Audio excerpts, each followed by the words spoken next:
Let's look ahead to Wednesday in the NBA. There are 10 games on. We're going to preview them. We're going to look at streams. We're going to look at injury updates. It's all coming up. Michael Bolton. Thanks, Josh. It's Michael Bolton here, and it's time for another episode of the Locked On Fantasy Basketball Podcast. Let's get to it. Let's get to it, indeed. You are Locked On Fantasy Basketball, your daily fantasy basketball podcast, part of the Locked On Podcast Network.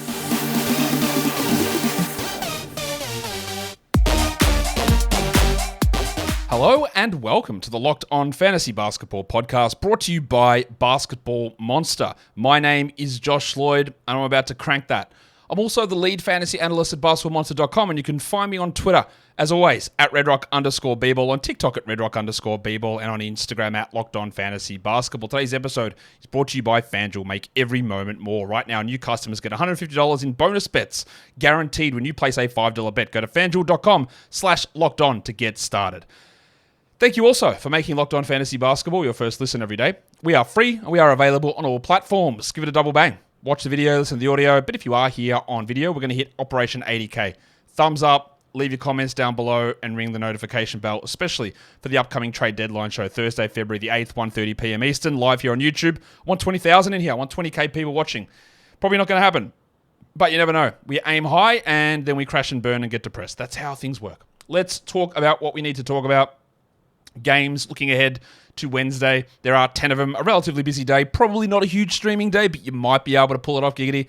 Let's look at some injury options across, or not options, the actual injury report. Cade is out. Darius Garland is out. Tari next season is out. Jaime Jaquez is out with that groin issue again. Kevin Love is out, so this knee thing is not fake. Eugh, that's not good. Jakob Poeltl remains out with his ankle issue. Zach Collins remains out. DeAndre Hunter is going to remain out. He should be back pretty soon. Gary Harris is out. Franz Wagner is out again. Gordon Hayward is out. Cam Reddish is out. Maybe there's some updates to some of these injury reports, but that's where we're sitting on that at the moment. We just got a couple of new updates come through as well on some players who weren't listed previously. I'll go through that at the end, the guys who just popped up, the little assholes. Moses Moody's going to be out. Benny Simmons is going to be out. I don't have an official update on Mark Williams, so I'm just going to say doubtful. I don't know. Maybe that's me. Hopefully they give us the official update on that soon, and we can move him to out, but let's put him as doubtful at the moment. Quick note also, Scottie Pippen Jr. signed with Memphis. He's a point guard, and he's on a two-way, and they don't have point guards. So just a name for deeper leagues, 16s, 18s, he might be better than Jacob Gilead. Just watch that as well. So Scottie Pippen Jr. might be a stream for deeper leagues. That just happened as well. Jalen Brunson is officially questionable for the Knicks. We've got Gary Trent Jr., who missed the last game for the Raptors. I don't think that's been officially confirmed yet. I don't think their injury report is out for old Gaz. No, it has. No, he's officially questionable, so we've got that one. Brandon Miller is going to be questionable for this one after suffering that back contusion. Then we've got the Dallas Mavericks injury report, which has not come out yet, I believe. Nope, it hasn't. So we've got Luka, Exum, and Derek Jones, who missed the last game. All could be questionable. The Blazers one has, and Ayton is officially questionable. He practiced. Jeremy Grant is questionable. He practiced. Matisse Thybulle is questionable. He practiced. I don't have a note on whether Brogdon practiced, but he is officially questionable as well. So all of those guys missed the last game. Ayton's missed like the last 10. So they all could be returning. We got an update on Bojan Bogdanovic. He's missed the last two. He is probable. We will see. We saw Asar Thompson play a lot of minutes last game, but what happens when Bojan's 34 minutes return? Does Thompson go back to 22? Because there's a chance that Asar was a big winner from the trade with Isaiah Livers gone. I'm not convinced of that, but we'll find out with Bojan back. We'll see where the minutes go. Jaylen Brown, I preemptively... I thought there was a bad update there. No, we're all good. Sorry, my bad. I preemptively said that Jaylen Brown's going to be fine and he'll be probable, and they just took him off the injury report. But they put a bunch of other guys onto the injury report. I'll just go through what else is on the screen here. Jay Crowder returns from his groin surgery. Chris Middleton's back after arrest. The impact there on Leaky Beasley and Bobby Portis will be something for us to watch. But the other injuries that have popped up, the Celtics took Jaylen Brown off, but Derek White, Kristaps Porzingis, and Drew Holiday are on. Elbow for Holiday, knee for Porzingis, ankle for White. White hasn't had a day off yet. Everyone else has. White is going to miss. I feel really... not really. I feel somewhat confident that Derek White will miss this game. I don't know that for sure, but it's just been a pattern. They had a really tight schedule. They're flying at the moment. They're resting all these guys, little one game. I think Derek might sit. I wouldn't be surprised if one of the other guys sit, but I think Derek might be out. The other updates that came through, Anthony Edwards is questionable with knee tendonitis. Not good. Josh Hart is questionable with a knee issue. Karis LeVert, questionable with a wrist issue. Okay. And then the update there on D'Anthony Melton was out at least 3 more games and reevaluated after the weekend. So that's where we're at with injury updates at this point. Always stuff's going to change. Got to keep up with the news. Back-to-backs. This is Wednesday into Thursday. So if you do have the streaming ability on Wednesday, if you are deciding between 2 different players, you want someone from these 4 teams to double up, get the 2 games for the price of 1. It's the Wolves, it's the Knicks, it's the Raptors, it's the Jazz. And you'll notice that the Wolves with Anthony Edwards, the Knicks with Jalen Brunson and Josh Hart, a little bit of risk there, isn't there, on that back-to-back, that they maybe sit those games, meaning that an Alexander Walker, a Kyle Anderson, Quentin Grimes, who is now rumoured in trades. And you know what I've been thinking about Quentin Grimes. I am not necessarily saying going to stash Quentin Grimes, but it's just, unless I start to hear a little bit more smoke come with that, it's much like the Kobe Buffkin one. Or even a Nkongwu one, depending on what happens with Capella.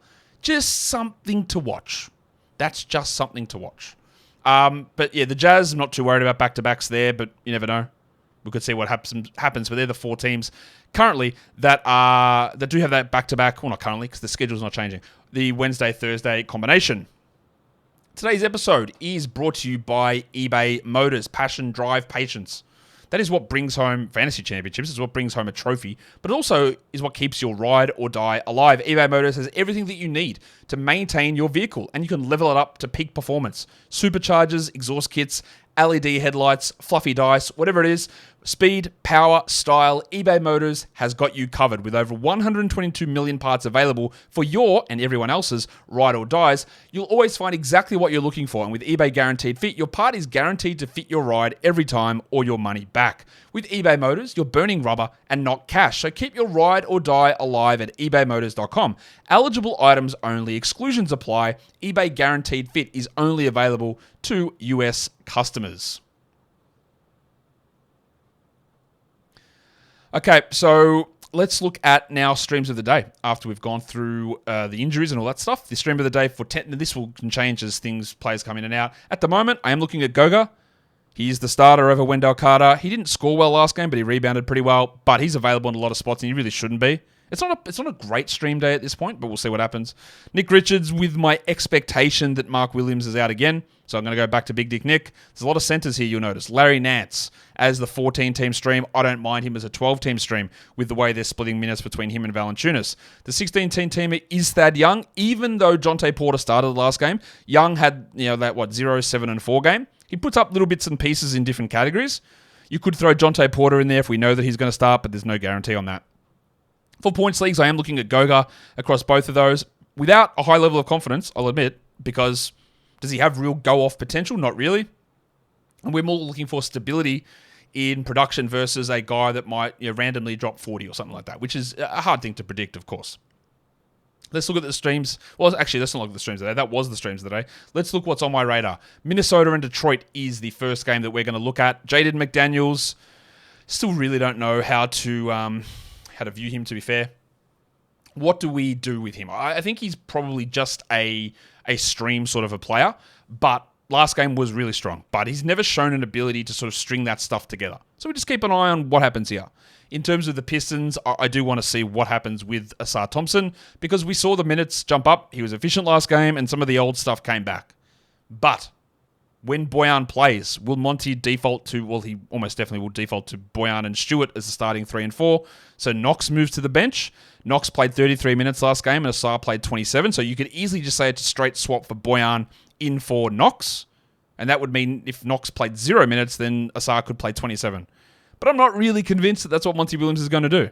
So that's what we want to watch. In terms of streams, McDaniels is available, so he's a good stream. And then Killian Hayes, or it could be Asar Thompson, that you can consider a stream on that spot there for the Pistons. The Bucks and the Cavs. I want to see what Leaky Beasley does. It's not a great schedule period here for the Bucks, with this is their only game until Saturday on Wednesday, and so not a high-volume day.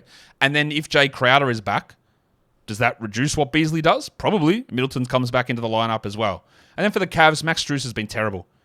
His minutes are fine, but he can't do anything. And I know that we look at it and go, well, he's shooting really poorly, and he is, and he'll be better than this, but this guy does not have a history of being an elite shooter despite him being white. And I know that's part of the joke, but honestly it is. Like, he's had one season where he shot the ball really well from three, and the others have been not good, 34, 35%. And I do expect his field goal percentage to come up, and the minutes are pretty secure. But he is moving towards being a drop, honestly. So let's see what he does here. In terms of stream guys, Beasley's the guy that I like there in Milwaukee. And if I'm looking for threes, then it's Slam and Sammy Merrill, who is a better shooter than Max Strus, and he would be a very interesting option for us in that one. Houston and the Knicks. The Filipino legend, Jollibee Jalen Green, who can score okay, but we've seen minutes reduced from him. We see the issues with percentages and defensive stats. He's a points league guy versus a category league player. He's okay to roster, but you don't have to. But change my mind, my guy. I don't think you will. In terms of the Knicks, Isaiah Hartenstein featured him on the Buy Low, Sell High show today.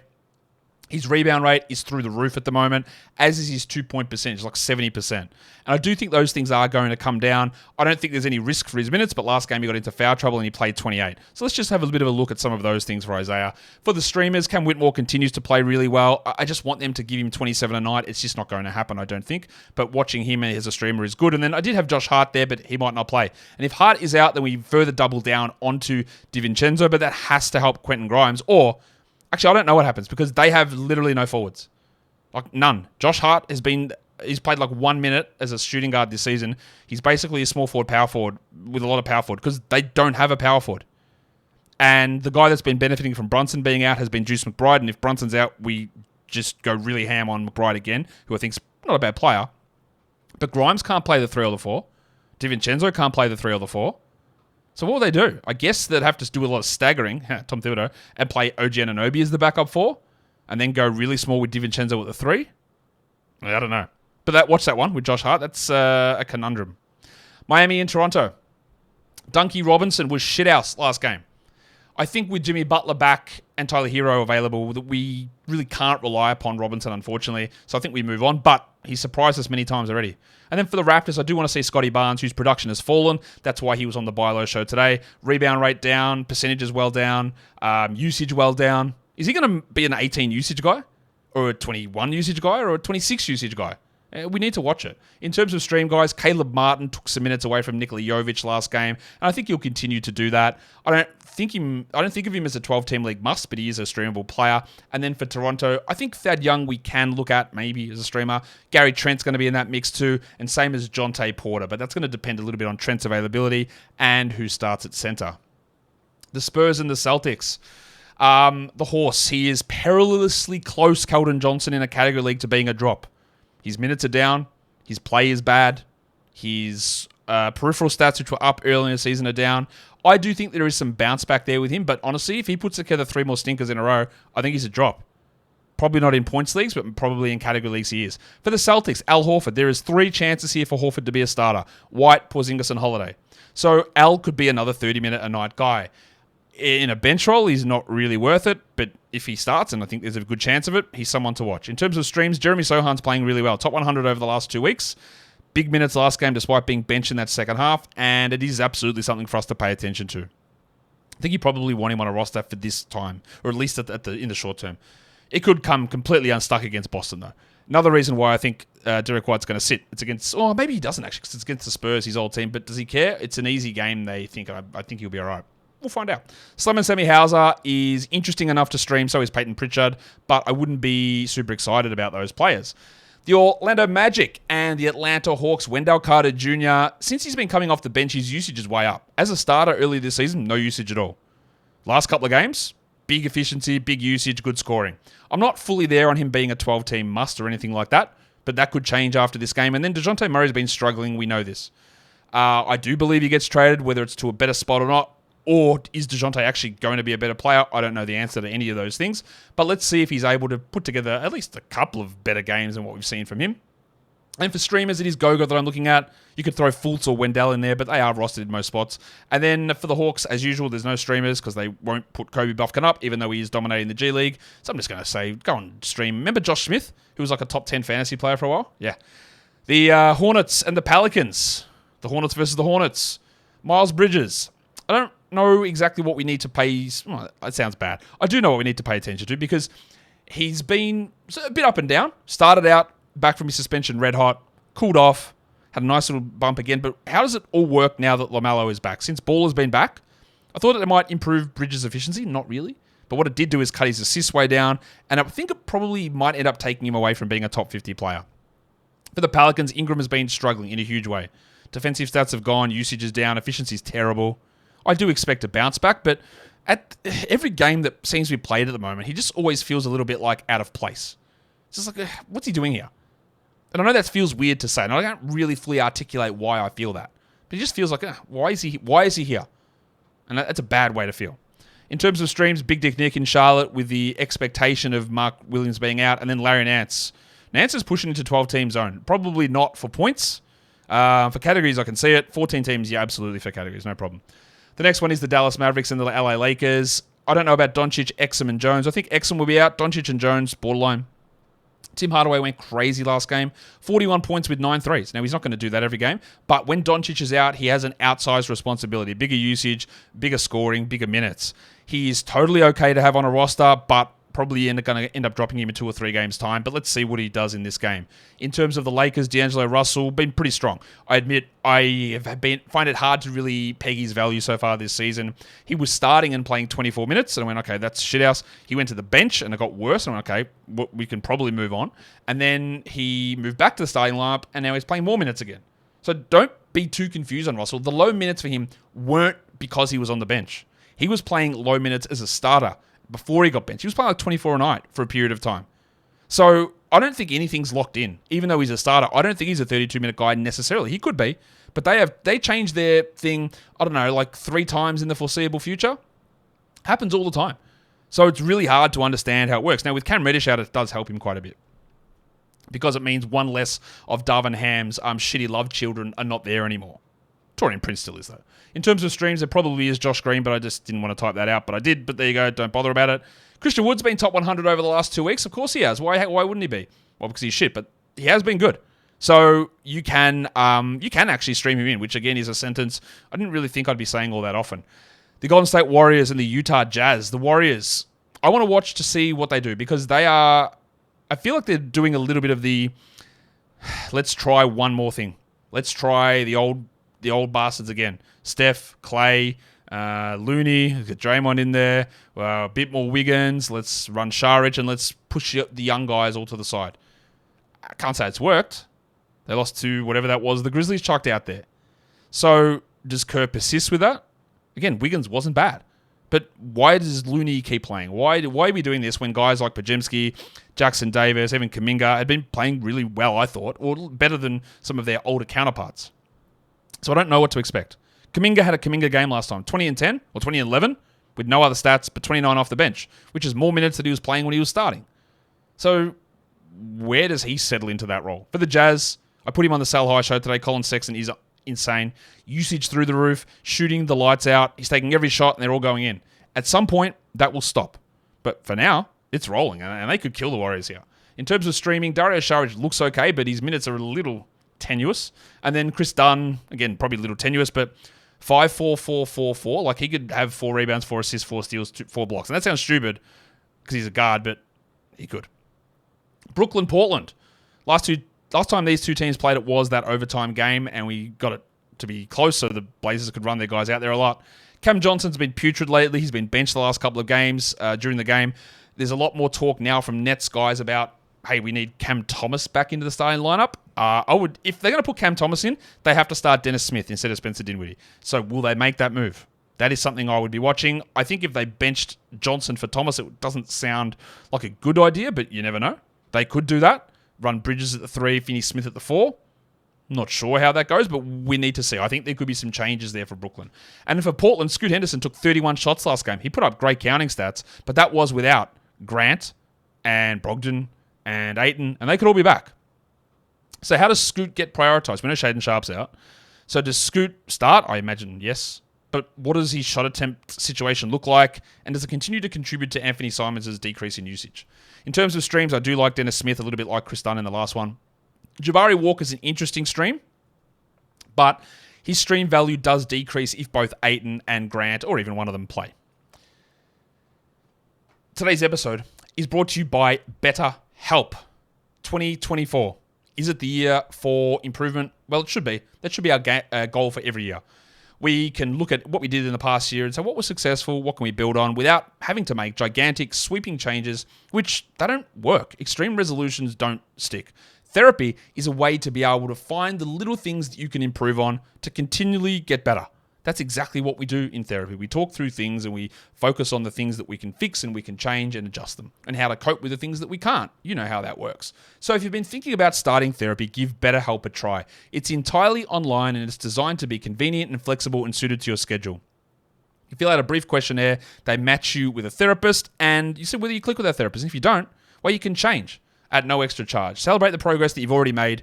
Visit betterhelp.com/lockedonnba today to get 10% off your first month. That is betterhelp, HELP.com/lockedonnba. Today's episode is also brought to you by FanDuel Sportsbook, the NFL playoffs. They are reaching the pointy end, but there is still time for you to get in on the action with FanDuel, America's #1 sportsbook. Right now, new customers get $150 in bonus bets guaranteed when you place a $5 bet. You put the $5 bet on, it does not matter if you win or lose. So you could have been foolish, like me, and thought, man, this Dolphins team is great. They're going to go and win something. I'll put $5 on them for the Super Bowl. And of course, you would have lost. But you still would have got your $150 in bonus bets. And then, well, everything opens up. It's like the big curtain reveal. The parlay hub is sitting there glistening. It's like the Wizard of Oz, the man behind the curtain throwing the parlays out there. You can check others' parlays. You create your own parlay. You got live same-game parlays. They've also got the Explore tab as well, which is the house falling on the Wicked Witch. But check out all that stuff over at fanduel.com/lockedon and make your first bet a layup. FanDuel is an official partner of the NFL, and don't forget to gamble responsibly.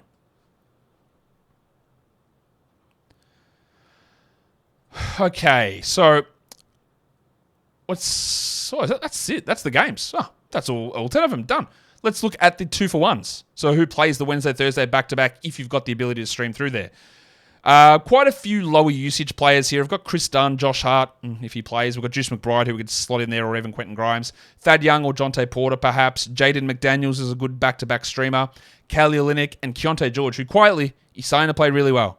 Don't know that he's a must-roster player, but he is starting to play quite well, and it is encouraging. Your chunks. This is the rest of the week, Wednesday through Sunday, last 5 days. The only high-volume day is Wednesday. And there are teams that play 3 quality games. Unfortunately, one of those teams is the Wizards, and they don't really have many stream guys unless Daniel Gafford is out.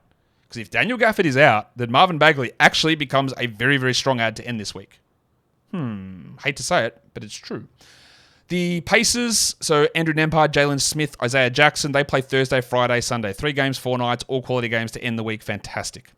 Of course, you can't trust a single thing this team does, but with the likely absence of Halliburton, almost definitely absence of Halliburton, and the probable absence of Benedict Mathurin with an ankle sprain, then some of the value of these guys sustains somewhat. I like Alex Caruso with his Friday-Sunday combo. Goga and his Friday-Sunday, although if you have Fultz and Carter, could be in that mix there too. Jalen Suggs if he's available. And then I am just going to throw the Grizzlies in there with G.G. Jackson, you know him. Luke Kennard, Xavier Tillman, Deeper League, Scottie Pippen. Maybe I want to see whether that works. I'm not that convinced, but I know that Jacob Gilead is not it. And Pippen does have an interesting enough fantasy profile. We'll see. 5 and 8. Who is coming up for a big chunk? Who's got a big load ready on their team, which is important to look at? The Hawks, not too much of a worry there. The Hornets, Mark Williams is back. The Wolves, Anthony Edwards' knee. Let's pay attention. The Trailblazers, everything. Simons, as he sits some games. Jeremy Grant's phantom knee injury. DeAndre Ayton's real knee injury. Is this excess load going to lead to some sits? Probably yes. And then the big one is the Spurs. 5 games in 8 nights starting on Wednesday. A Friday, Saturday back-to-back for Wembanyama. I'm guessing he's going to still be on this minutes restriction over the next 8 days because of this increased load. He'll probably sit a game at least. It doesn't really matter. He's still like a top 10-ish player in 24 minutes. But that is something to watch with an increased workload. 10-team streamers for Wednesday. We're going to go with Goga and Jalen Suggs at the top. Trey Jones, still not rostered everywhere he should be. Nick Richards, Dario Saric, and Derek Lively II, who should be grabbed in all category leagues. Not as much points leagues for Lively, but categories, yes. Your 12-team list, we're going to go with Larry Nance, Cole Anthony, Dennis Smith, Caleb Martin, Chris Dunn, and Brandon Pajemski. Obviously, he's the lower priority there, but he's down to 39% rostered. If we look at deeper leagues, these are all 20% or below. You got Johnny Isaac there. Thad Young, Killian Hayes, Simone Fontecchio. You can put Jonte Porter on. Dorian Finney-Smith and the artist formerly known as Torian Prince, the amino acid legend. And lastly, we look at Points League streaming. Goga Bitadze, Dennis Smith, Cole Anthony, Dario Saric, Nick Richards, and Caleb Barton. I don't feel massively strong about any of those ones. Like, I can make an argument against all of them. Goga, what if Wendell just takes the minutes? Dennis Smith, what if they just keep Dinwiddie at 30? Cole Anthony, well, you know what happens with him. Dario Saric, what if they change that lineup again? Nick Richards, what if Mark Williams plays? And Caleb Barton, well, it's the Heat, so he's probably going to get injured. So there's a lot of questions about all of those, which makes it a weird day for streaming. But that is the end of the Daily Look Ahead for Wednesday. And if you are here and you're still here on the show, hello to you guys. Shout you out. Give it a thumbs up. Hit subscribe, ring the bell, and leave some comments down below. Guys, we are done here. Thank you so much for watching, everyone. See ya.